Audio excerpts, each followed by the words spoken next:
Well, it's Tim from Your 6 Studios. Today in this video I'm going to show you how to use a compass on your Android phone. So you can see I have a free one right here.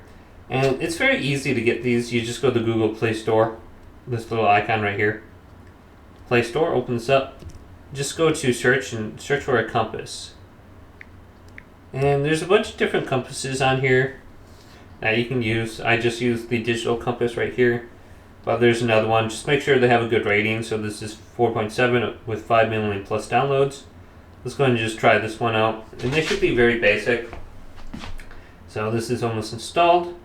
And then I can open this up and it will show me the true heading for magnetic north. This one is really small for some reason. I don't think I like this one. Is it even working? So you can try out a different one if this one isn't working. It looks like it's still loading. It wants me to do a free trial or something like that. Don't get this one then. This one sucks.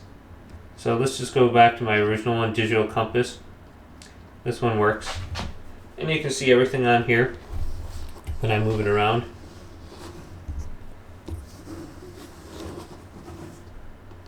Hopefully this video did indeed help you out. If it did, leave it a big thumbs up. And subscribe to my channel down below for more technical videos coming up next on Your 6 Studios.